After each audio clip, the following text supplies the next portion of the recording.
Hi, my name is Jack Jones, and today we're going to learn how to properly program your irrigation controller.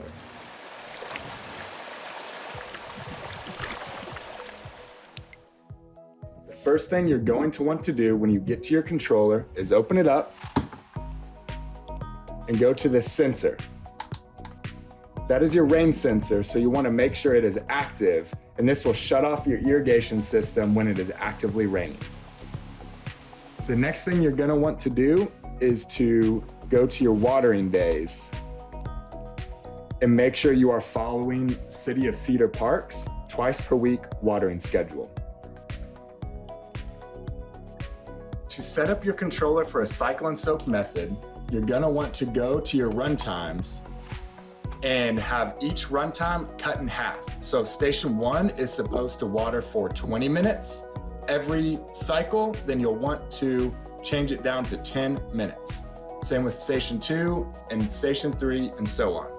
Once you have the runtime set up for each of your zones, you're going to want to make sure that program A is on, and then that there is nothing for program B and nothing for program C. Now you have one program for your entire system, but all of the run times are cut in half. So then you're going to go to start times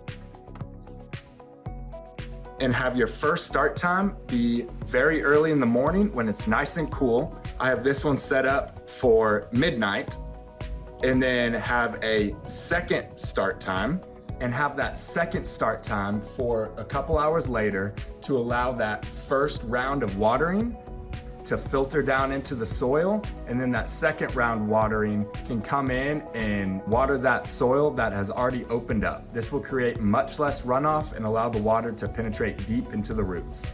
Similar on your start times as it was with your run times, you're going to want to make sure you have 2 start times with program A, and then you're going to want to make sure that program B has no start times, program C has no start times. A lot of times when landscapers come in and put in new sod, they will put different programs for different zones because they have different water requirements. So you want to make sure that when you set up your controller properly, that those are turned off and you only have the one program with 2 start times for that cycle and soak method. Now set your controller on and you're all done.